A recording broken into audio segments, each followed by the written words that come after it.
ጅና ከተክለ ሰውነት ጋር ተደምሮ ውበቷን ሁሉ ያደንቀዋል። ዋነኛ አድናቂዋ ጠዋት ማታ ስለ ውበቷ ተናግሮ ማይጠግበው ግን ሌላ ሳይሆን የእናት ባል እንጀራ አባቷ ነበር። እንጀራ አባት የሚስቱን ልጅ ለ8 ዓመት ካሳደጋት በኋላ ዛሬ በድብቅ ፍቅር ጀምረዋል። ጆሮ ለባለቤቱ ባዳ ነው እንዲሉ ሚስት በፍጹም ከልጇ ጋር አልጠረጠረችም።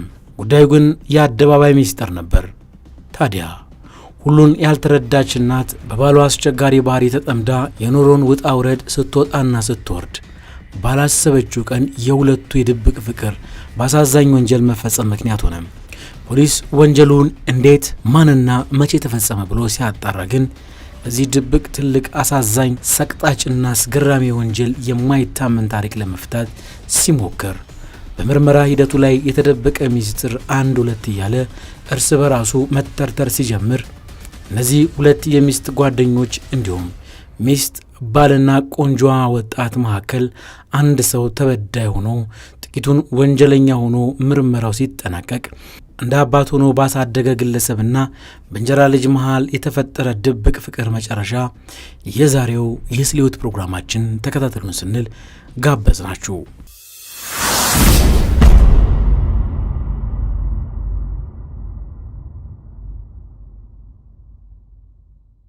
በዛን ቀን ማለዳ ሁሉም ያሰበውን ለማሳካት ከጠዋቱ ሩጫውን ጀምረዋል።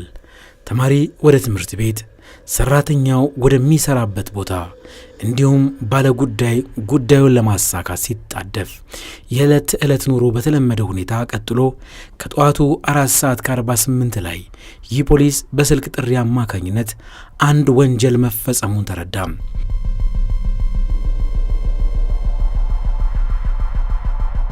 በተረጋጋና በሰከነ ሁኔታ የቻለውን ከስልክ ጥሪው ከተረዳ በኋላ ግን ይህችን ውብ ወጣት በመንገድ ላይ ድብደባ ደርሶባት በዚህ ሁኔታ ተገኘች። ወጣቷ እጅግ ለሕይወቷ አስጊ በሆነ ሁኔታ መደብደቧ አልፎ በጭንቅላቷ ደም መፍሰሱ በሐኪም ሲነገርና የመትረፍ ዕድሏ ጥቂት መሆኑ ሲረጋገጥ በሕይወት ዕድለኛ ሆና ብትተርፍ እንኳን ከደረሰባት ጉዳት የተነሳ እንደ ልቧ መንቀሳቀስ ላትችል ትችላለች። እንዲሁም ሙሉ ለሙሉ ማንነቷንና ምንነቷን ልትረሳ ትችላለች የሚል ግምት ከሐኪም ከቀናት በኋላ ሲነገር ወላጅናቷ በሐዘን ልቧ ተነካ።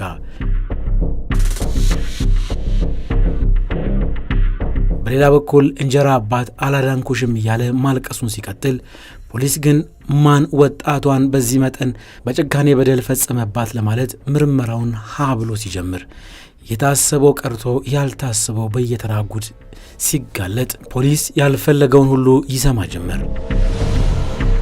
ልጇ ላይ ጉዳት በደረሰ ዕለት በሥራ ቦታ ሆና ሳለች ስልክ ተብላ ተጠርታ የልጇ መጎዳት የሰማችው እናት ቀኑ ጨለመባት።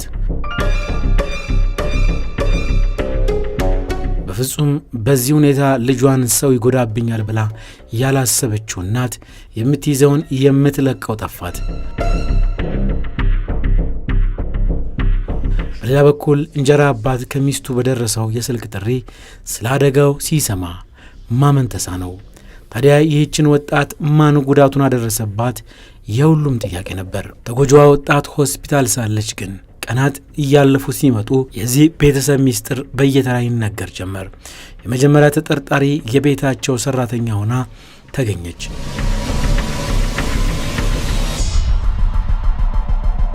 የቤት ሰራተኛዋ ከቤተሰቡ ጋር ስትኖር ከ2 ዓመት በላይ ቆይታለች። ነገር ግን ቤት ሰራተኛዋ ዛሬ ለምን በወጣቷ ላይ ይህን ፈጸመች ሲባል ጉዳዩ ጥልቅ ነው። አባወራው ከልጅዋ ጋር ግንኙነት የጀመረ ሰሞን ነበር የቤት ሰራተኛዋ መጠራጠር የጀመረችው። ሁሉም ነገር ያልገባት እናት እውነቱን ብታውቅ ትጎዳለች ብላ ያሰበችው ይህች ሴት ምንም እንኳን ከ2 ዓመት በላይ በቤቱ ብትቆይም ዛሬ ግን ያየችውን መደበቅ ስላልቻለች ከአጸያፊው ተግባራቸው እንዲታቀቡ በድፍረት ለሁለቱም ያሳወቀቻቸው ብቻቸውን በቤት ውስጥ የሚሆኑትን ሁኔታ ካየች በኋላ ነበር።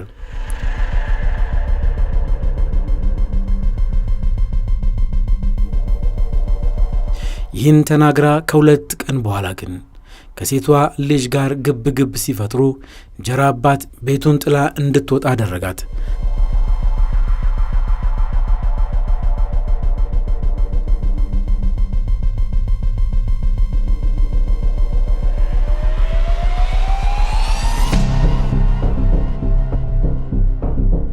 ታዲያ ይህ ሁሉ ሲሆን ሚስት በቤቷ የሚፈጸመውን ሳታውቅና ሳትጠራጠር ሁለቱ ማታ ከስራ ስትመጣ የነገሯትን ውሸት ታሪክ ሰምታ ቀኑ አለፈ።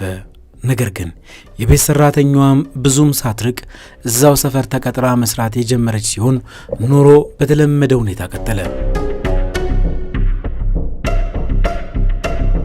ሰራተኛዋም ቀድሞ ከምትሰራበት ቤት በቅርበት ስለተቀጠረች በተለያዩ አጋጣሚዎች ከቤት በምትወጣበት ወቅት ከሴትየዋ ልጅ ጋር በመንገድ ላይ መገናኘታቸው አይቀርም ነበር። ይሄኔ ታዲያ ሲገናኙ ዱላ ቀረሽ ጭቅጭቅና ጸብ ይፈጠር ነበር። ከባድ የስድብ ቃላቶችንም በመጠቀም በመበሻሸቅና በመሰዳደብ በኃይል ይጣሉም ነበር። የጸባቸውም አለመብረድ ዋና ምክንያት ሰራተኛዋ እንዴት በእናትሽ ላይ እንዲህ አይነት ክፉ ተግባር ትፈጽሚያለሽ? እናትሽ ደግና የዋናት አይገባትም በማለት ለእናቷ ተቆርቋሪ በመሆን ሲሆን ሴት ልጇ ደግሞ በእኔ ሕይወት ምን አገባሽ? እንደፈለግኩት መኖር እችላለሁ በሚል ነበር። ሲሰዳደቡ ቆይተው መደባደብ ሲጀምሩ የአሁኗ የቤት አሰሪ ደርሳ ገላገለቻቸው። ይህኔ ሚስጥሩ ከሦስቱ አልፎ ይህች ግለሰብ ዘንድ ደረሰ። ግለሰቧ ጎረቤት ስትሆን የሚስት ቅርብ ጓደኛ ናት። ታዲያ ሚስት ከሷ ቤት ባሏ ሲያባረራት ከቀናት በኋላ ጓደኛዋ ቤት እንድትቀጠር ያደረገቻት ከቤት ሰራተኛዋ ጋር ስለሚዋደዱ ሌላ ቦታ ከምትገቢ ጓደኛዬ ጋር ግቢ ብላ ራሷ ሚስት ነበረች። ዛሬ ግን ጓደኛዋ ከቤት ሰራተኛዋ የምትሰማውን ነገር እጅግ አሳዘናት፣ አስለቀሳት። ለጓደኛዋ አምርራ አዘነች። ታዲያ ፖሊስ ይህን ታሪክ ከተረዳ በኋላ የቤት ሰራተኛዋ ጣቢያ ቀርባ ምርመራ ሲደረግ ግለሰቧ በድፍረት ወጣት ሕይወቷ ባልተረፈ ይገባታል እሰይ ብላ ስትናገር ንዴቷና እልኋ እጅግ ከፍ ያለ ነበር። በመቀጠል ግን ምርመራው ሰዓታት ወስዶ ከተደረገ በኋላ ባገኘው ውጤት መሰረት ይህች የቤት ሰራተኛ ብዙ ኪሎ ሜትር ርቃ ገዳም የከረመች ሲሆን የፖሊስን ጥሪ በአዲሷ አሰሪዋ አማካኝነት ስለተነገራት ዛሬ ጠዋት ከገዳም መመለሷ ተረጋገጠ። ፖሊስ ተገቢውን ማጣራት ከፈጸመ በኋላ እውነትም ግለሰቧ ብዙ ኪሎ ሜትር ርቃ ገዳም እንደሰነበተች ተረጋገጠ። በፍጹም ድርጊቱን አልፈጸምኩም ያለችው እውነት መሆኑ በሰዓታት ውስጥ በፍጥነት ፖሊስ ስለደረሰበት በነጻ ስትሰናበት አሁንም እሰይ ይገባታል ማለቷ መርማሪውን አስገረመው። ግለሰቧ ከሄደች በኋላ ታዲያ ማን ይሄን ፈጸመ የፖሊስ ጥያቄ ሲሆን እንደገና ሌላ ተጠርጣሪ ፍለጋ ፖሊስ ስራውን ቀጠለ። በሌላ በኩል ወጣቷ ሕክምናዋ ቀጠለ። አባት መረጃ ካለው በማለት ፖሊስ ወደ ጣቢያ እንዲመጣ አዘዘ። ከፖሊስ ጋር በነበረው ቆይታ መጀመሪያ ያካሄደው ግለሰብ በጥያቄ ሲጣደፍ ግን እውነቱን ተናገረ። ግለሰቡ ግንኙነቱ አዲስ እንዳልነበረ ገልጾ ሚስቱ ስለማታውቅ እንዳይነገራት ብሎ ተማጸነ። እጅግ በጣም አሳፋሪው ሐሳብ ግን ቀጥሎ የተናገረው ነበር። ከዚህ በኋላ ሚስቱን ፈት ከልጅቷ ጋር ለመኖር 1 ዓመት እየጠበቀ መሆኑን ተናገረ።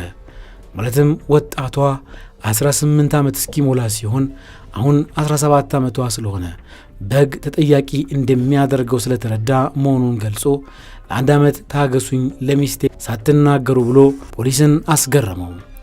የሌባ አይነ ደረቅ እንዲሉ ግለሰቡ እውነትን ረስቶ እሱ በፈጠረው የቅዠት ዓለም ከሚስቱ ልጅ ጋር ለመኖር ቋምጧል። ሁለቱ ወጣቷ ጉዳቱ ሳይደርስባት በፊት የቤት ሰራተኛዋ ከተባረረች በኋላ ሌላ ሰራተኛ እንዳይገባ በማድረግ ባዶ ቤት እንደፈለጉ ሲፈነጩ እሷ ከትምህርት ቤት ቀርታ ሲሆን እሱ ስራ አጣሁ ብሎ ቤት መቀመጥ ከጀመረ ቆይቷል። ታዲያ እናት በስራ ተወጥራ የዕለት ተዕለት ወጪን ለመሸፈን የቤቱን ብቸኛ የገቢ ምንጭ እሷ ስለሆነች ባላት አጋጣሚ ተጨማሪ ሰዓት አለቃዋን ለምና ትሰራ ነበር። ምክንያቷ ደግሞ የተጨማሪ ሰዓት ክፍያ በማግኘት ተጨማሪ ገቢ ቤተሰቡ እንዲያገኝ ማድረግ ነበር። ሰርታ ደክሟት እቤት ስትመጣ እያየች በፍጹም አልተጠራጠረችም ነበር። ሁለቱ ግን ተጋግዘው የቤቱን ስራውን ከሰሩ በኋላ በባዶ ቤት ቅጥፈታቸው ቀጠለ።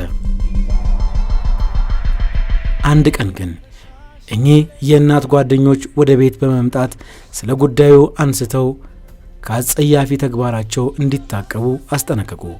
ነገር ግን አባት ዓይኔን ግንባር ያድርገው ብሎ ሲሄድ ሴቷ ልጅ ድብድብ ቀረሽ ጸብ ፈጥራ ሁለቱንም ሊመክሩ የመጡ የእናቷ ጓደኞች ተሳድባ ከቤቱ እንዲወጡ አደረገች። ሴቶቹ አልሰለቹም። መንገድ ላይ ጠብቀው ሊመክሯት በተለያየ ጊዜ ሞከሩ።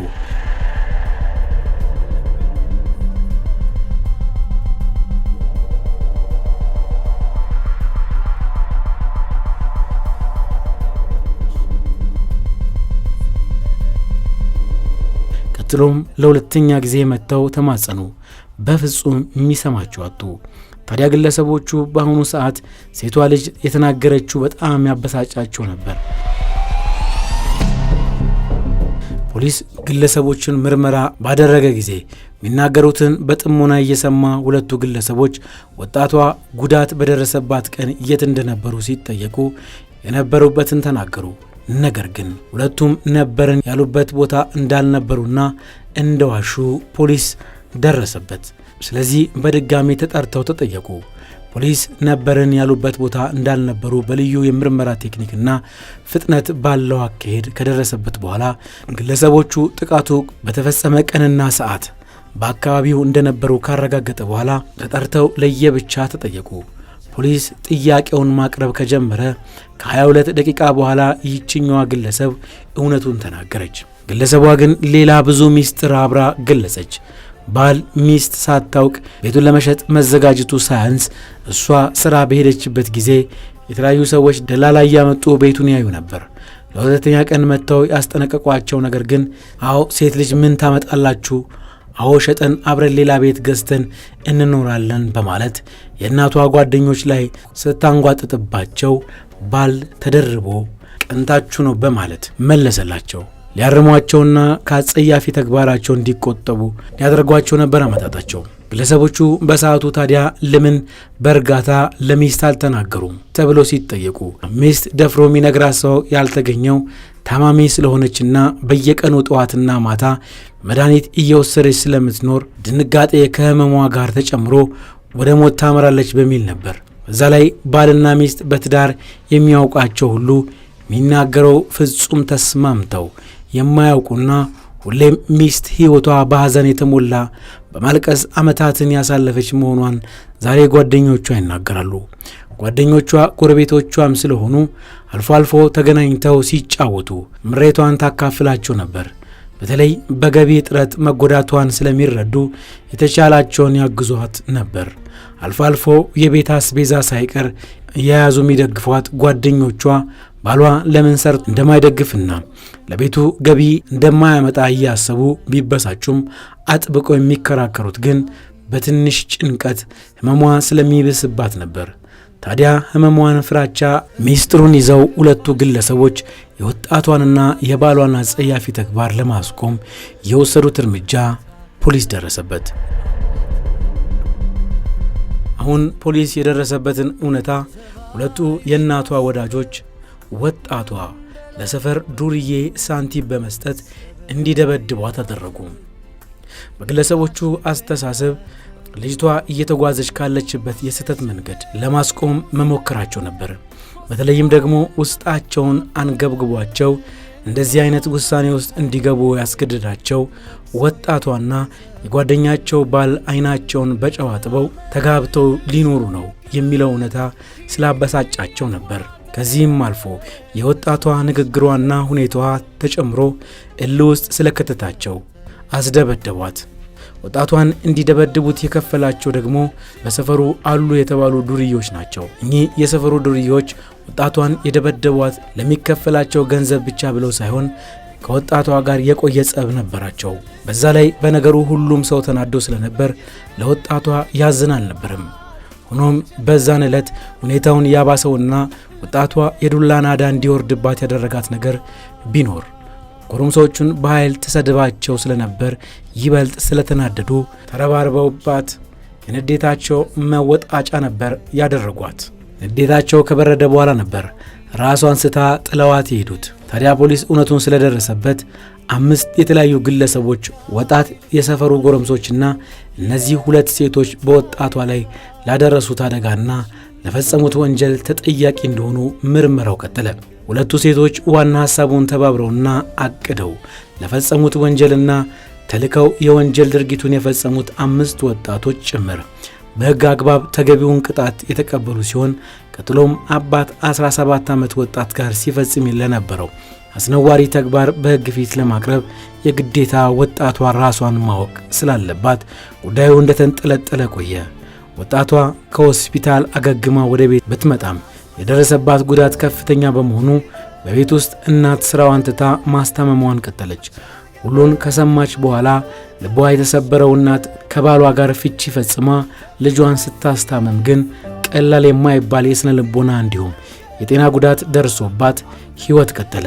ለሷ ብለው ሕይወታቸውን ባልተገባ መንገድ እንዲሄድ የሆነው ጓደኞቿ ግን አቅሟ በፈቀደ ስንቅ ወደ ማረሚያ ቤት በማመላለስና መጠየቅ አልሰለቻትም። ውድ የስለ ሕይወት ቤተሰቦች አባትነት ግዴታ ስጋዊ ትስስር ብቻ መሆን የለበትም። አባትነት ትልቅ ጸጋ ነው። ይህንን ክብር ንቆና ረስቶ ወልዶ ከሚያደርሳት ከበታቹ ጋር ያልሆነ ተግባር ውስጥ መግባት እጅግ ከባህል ያፈነገጠና ጤነኛ ያልሆነ ከመሆኑም ባሻገር ለስሜት ተገዢ መሆንን ያሳያል። እንዲሁም ደግሞ ወላጅ አዲስ ሕይወትን ሲጀምር ለአቅመ ሔዋን ያልደረሰችን ሴት አምኖ ያለ ምንም ክትትል መተው ተገቢ አይደለም እያልን የዛሬውን መልእክታችንን ልናስተላልፍ ወደድን።